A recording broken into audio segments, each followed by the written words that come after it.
እመቤቴ ስውሯ ማርያምና እናትና ልጁ ቅዱስ አማኑኤል ከካንሰር በሽታ ፈውሰውኛል። ደስ ይበላችሁ። ደጋግሜ ስጠመቅ ድንግል ማርያም ሙሉ ለሙሉ አይኔን አብርታ ይኸው እናንተን እያየው ነው። 14ቱን ቀን ተጠምቄ ወደ ቤት ሄድኩ። መንገድ ላይ አስመለሰኝ። ከውስጤ የወጣ እንጀራ የሚበላበት ዝርግ ሰሃን ያክላል ስፋቱ።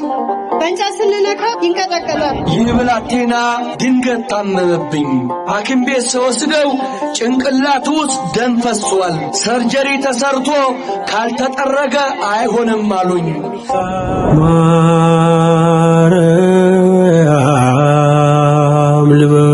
እናቴ ድንግል ማርያም አማልጅኝ አልኳት። እሷ በየትም ቦታ ስላለች አማለደችኝ። 2 ቀን የስውራ እምነቱን ተቀባሁ። በዚህም እመቤቴ ስውሯ ማርያምና እናትና ልጁ ቅዱስ አማኑኤል ከካንሰር በሽታ ፈውሰውኛል። ደስ ይበላችሁ። ወይ ኦፕራሲዮን እንሰራሻለን ወይም መድኃኒት ታዘዝልሻል ብለው የስውሯ ማርያም የቅቤ እምነት ተቀብቼ በሄድኩበት ሰዓት የ2 ቀን እምነት ተቀብቼ ሂጄ ቀንሷል አሉ። ቀንሷል እያሉ ይነጋገራሉ ዶክተሮች። ከዛ በኋላ ያው ቆርጠው ከማህፀን ለናሙና ላኩ። ውጤቱ ሲመጣ ምንም ነገር የለም። 1ኛ ደረጃ ካንሰር የተባለ ወደ ኢንፌክሽን ተለውጦ ምንም ነገር የለም ተብሏልና ከፍ አድርጋችሁ አመስግኑልኝ። ነግሮ ያልክ ኃጢአተኛ ነው ብለሰው አትንቅም። ጠላት ሊወግረኝ ድንጋይን ቢያነሳ አንተ ሆንክልኝ ከባቴ አበሳ። እሳቸው የደረሰች ስውሯ ማርያም ለሁላችሁ ድረስ። አምላካችን ስሙ በድጋሚ ክብር ይመስገን። እኚህ አባታችን ከ3 በላይ የኩላሊት ጠጠር አለበት ተባልኩ። ግራ ገባኝ። የሚሄድበት አጣው። የድንግል ማርያምን ዝና ሰምቼ ወደ ስውሯ ማርያም ገዳም መጣው። እዚህ ገዳሙ ላይ እንደመጣው ጸበሉን ተጠመቅኩ፣ ጸበሉን ጠጣው፣ እምነቱን ወሰን ድጋሚ ሄጄ ቼክ ሳረግ አንዱ ብቻ ነው የቀረው ተባልኩ። ተመልሼ ድንግል ማርያም ሁለቱን አስወግደሻል፣ አሁንም ሌላውንም ተስፋዬ አንቺ ነሽና እመቤቴ ብዬ ተማጸንኳል። ክብር ለድንግል ማርያም ይሁን። ዛሬ ተፈውሼ ለምስክርነት መጥቻለሁ። እኔን የሰማይ ድንግል ማርያም እናንተንም ተስማችሁ። ስለዚህ በአካውንት አስገብቻለሁ ብሏል። አመስግኑላቸው። እኚህ እናታችን አንደኛው አይኔ ሙሉ ለሙሉ ጠፍቶ አንደኛው አይኔ ደግሞ በጭላንጭል ያይ ነበር። ሐኪም ቤት ሲሄድ በፍጹም ይህንን ነገር እኛ አንችለውም፣ ምናልባት የግል ሐኪም ሂጂ አሉኝ። የግል ሐኪም ሲሄድ ደግሞ አይ በዚህ በእኛ አቅም አይቻልም፣ አዲስ አበባ ሂጂ አሉኝ። አዲስ አበባ ለመሄድ እየተዘጋጀው ከኛ አካባቢ በምርኩዝ ሄዳ በመነጽር ምትሄድ እንደውም ፍጹም አይኗ በርቶላታልና ስውሯ ማርያም ሂጂ ያንቺም ይበራል አሉኝ። እዚህ መጣሁኝ። 3 ቀን ስጠመቅ አይኔ ብልጭ ብልጭ ማለት ጀመረ። ማየት ጀመርኩኝ በትንሹ። ደጋግሜ ስጠመቅ ድንግል ማርያም ሙሉ ለሙሉ አይኔን አብርታ ይኸው እናንተን እያየው ነው። ኧረ አመስግኑ ብሏል። ከፍ አድርጋችሁ አመስግኑ። ክብር ለድንግል ማርያም ይሁን። እግዚአብሔር አምላክ ስሙ የተመሰገነ ይሁን። እዚህ አጠገብ የምታዩቸው ባልና ሚስት ናቸው። እኚህ እናታችን ለ12 ዓመት ያክል ህመምተኛ ነበሩ። እንደዚሁም ደግሞ አይናቸው ማየት አይችልም። የድንግል ማርያምን ዝና ሰማንና ወደ ስውሯ ማርያም ገዳም ስንመጣ ገና ገዳሙ ላይ ሳትደርስ አጫ ከተማ ላይ መኪና ላይ መጮህ ጀመረ መንፈሱ። ድንግል ማርያም ደጅ ስንደርስ 12 ዓመት ሙሉ አይኗ የማያየው ባለቤቴ የድንግል ማርያምን ደጅ ገና ስትረግጥ አይኗ በራላት። ኧረ እግዚአብሔርን አመስግኑ። እግዚአብሔር አምላክ ስሙ የተመሰገነ ይሁን። እኚህ እናታችን ልጄ ስደት ሄደች።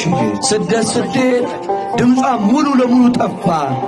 የሞተችም መሰለኝ። አዝኜ ነበር ድምጿ ሲጠፋ።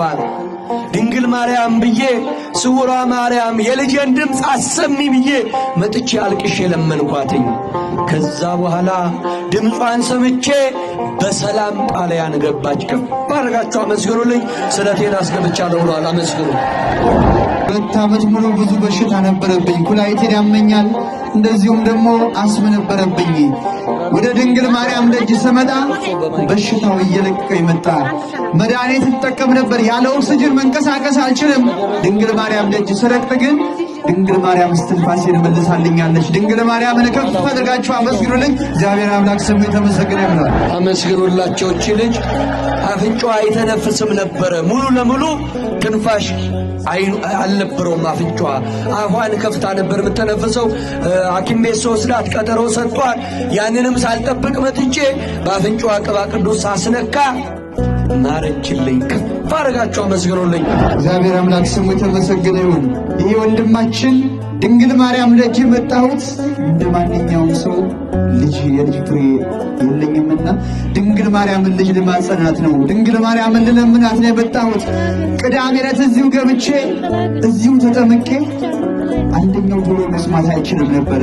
ገና አራተኛ ክፍል ተማሪ እያለሁ መምህር መጥቶኝ አንደኛው ጆሮ አይሰማም ነበረ። የድንግል ማርያም ጸበል ሲነካው ለሊቱን ጆሮ የተከፍቶ አደረ። ክብር ለድንግል ማርያም ይሁን። አመስግኑ ይላል። እግዚአብሔር አምላክ ስሙ የተመሰገነ ይሁን።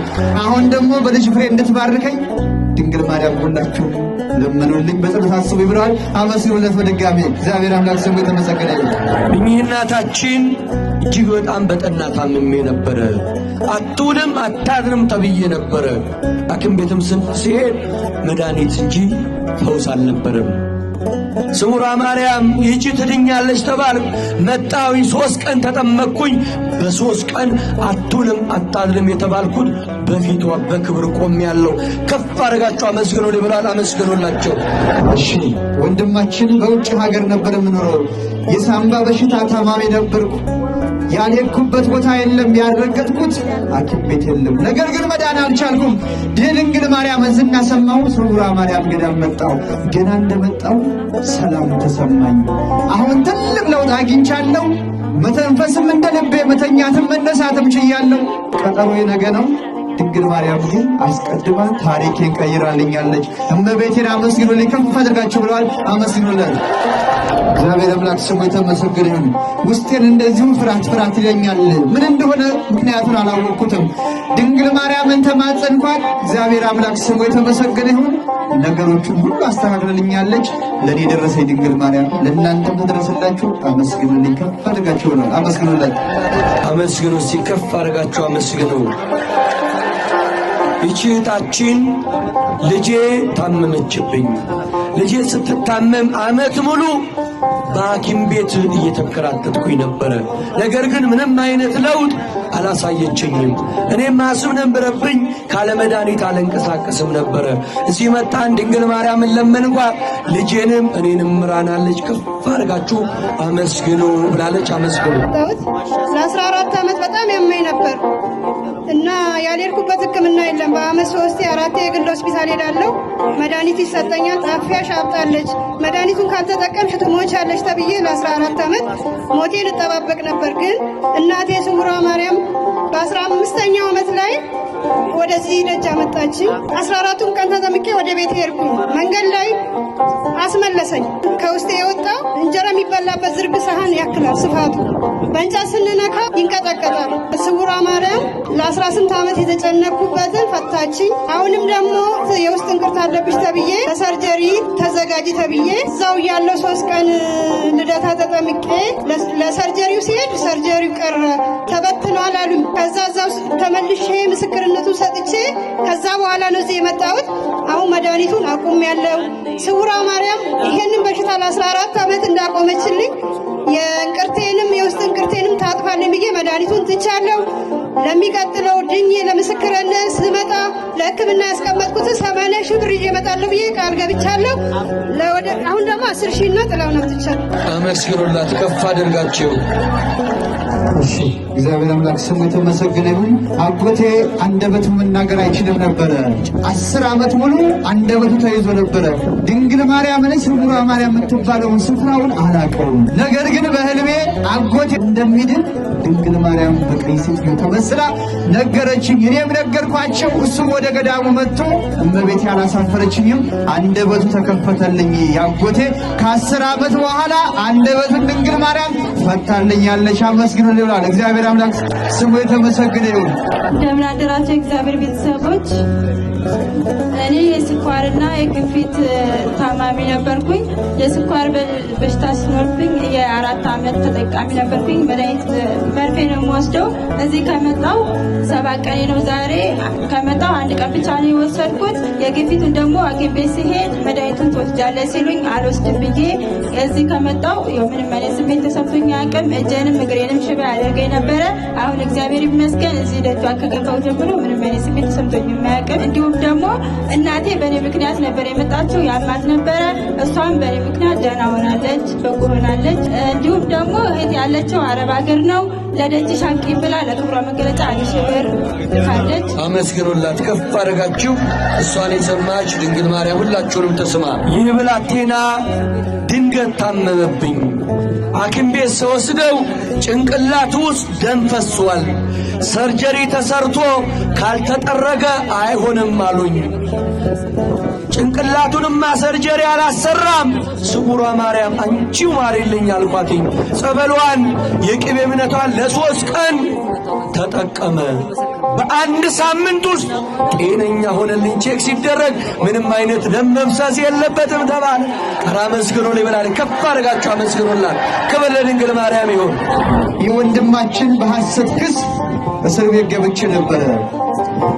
ነገር ግን በዋስ መውጣት ቻልኩ። ተመልሼ ስሄድ ትታሰራለህ ተባልኩ። ነገር ግን የድንግል ማርያምን ስላድኖ ይዤ ነበረ። ድንግል ማርያም ከእስር ቤቱ ያለ ዋስ ወጣው። እንደወጣው ከእስር ቤት ወደ ስውሯ ማርያም ገዳም መጣው። ያ ሲከሰኝ ሲወቅሰኝ የነበረ ሰውዬ በንስሐ አባቱ በሀገር ሽማግሌዎች ሲጠየቅ እምቢ ብሎ ነበረ። በስተመጨረሻ ድንግል ማርያም እንደጅ ረግጬ ተመልሼ ሲሄድ አረ ወንድሜ እኔም ካንተ ምንም አልፈልግም፣ እንደፈለክ ሞት ትችላለህ፣ ክሴንም አንሽቻለሁ አለኝ። እግዚአብሔርን አመስግኑ ይላል። እግዚአብሔር አምላክ ስሙ የተመሰገነ ይሁን። እንደዚሁም ገዳሙ ላይ ወደዚህ ሲመጣ ህልመ ሌሊት ያስቸግረኝ ነበረ። ገዳሙ ላይ ባለው ምግብ ቤት ተመግቤ ከሁሉ ነገር ተፈውሻለሁ። እግዚአብሔርን አመስግኑ በድጋሚ ብሏል። አመስግኑለት፣ አመስግኑ እግዚአብሔርን። ይህችታችን ባለቤቴ በአጋንንት ሥራት ተይዞ ይሰቃይብኝ ነበረ። ራሱንም እስከ መሳት ደርሶ ነበረ። ስውሯ ማርያም አንቺ ታውቂያለሽ ብዬ እዚያ መጣሁት። ተጠመቀ። አሁን ለውጥ አለው። ጨርሳ ትማርልሽ በሉኝ ብላለች። አመስግኑላት፣ ከፍ አድርጋቸው። የጨጓራ በሽታ ያሰቃየ ነበረ። አንድ ስውሯ ማርያም ገዳም ደርሶ የመጣ ሰው የድንግል ማርያምን ታሪኳን ነገረኝ። ዝም ብሎ ነገረኝ። እኔም ሰውነትን ወረረኝ። ሌሊቱን በሕልሜ አንድ ቀይ ሴት እየመጣ በሕልሜ ጸበል ስትጠምቀኝ አየሁ። ተነስቼ ስውሯ ማርያም ገዳም መጣሁ። እግዚአብሔር አምላክ ስሙ የተመሰገነ ይሁን። ካለብኝ በሽታ ሁሉ ድንግል ማርያም ገላገለች። እስቲ አመስግኑ፣ ከፍ አድርጋችሁ አመስግኑ። ይህች እህታችን እንደ አለርጂ ሆኖ ዓይኔን ያሳክከኛል፣ እንደዚሁም አፍንጫዬን ያፈነኝ ነበረ። ስውሯ ማርያም ድንግል ማርያም ማሪኝ፣ ፈውሽኝ አልኳት። እንዲሁም የ5 ዓመት ቋጠሮ ነበረብኝ። እቴም ስላልነበራት አንድ ላይ አድርጌ ለመንኳት። ሰማችኝ። ከዚህ ከህመሜ ገላግላኛለች። ከፍ አድርጋችሁ አመስግኑ ብላለች። አመስግኑ፣ እግዚአብሔርን አመስግኑት ከፍ አድርጋችሁ። ያሰማችሁ ትኖራላችሁ። እዚህ ቦታ ላይ እጅግ ችናታችን ድንግል ማርያም ብዙ ዓመታትን ኖራ ብዙ አሳልፋ ዛሬ ደግሞ እኛን እያዳነች የምትገኘው ስለ አድኗ አባቶቻችን ባቆዩት ቅርስ ነው። ዛሬ ደግሞ እህታችን አጸደ ማርያም ትናንትም ተናግረናል። ወንድማችን ያሬድ ሁለቱ ሆኖ በወርቅ የተሰራ ስለ አድኖ በብዙ ከ1.2 በላይ የሚፈጅ እዚህ ቦታ ላይ ቅርስ ገብቶልናል። ከፍ አድርጋችሁ አመስግኑ። ዝናር ባይኖረኝ በንጉሥ ፊት ተሸልሜ ብቁም በልጅሽ ነው ውበቴ ማማሩ፣ በምልጃሽ ነው ስሜ መቀየሩ። በልቤ ላይ ተነበበ ስምሽ፣ አሁን ስሜ ተጠርቷል በልጅሽ። ከታች በምድር እስከ ሰማይ ድረስ ድርሻዬ ነው ስምሽን ማወደስ።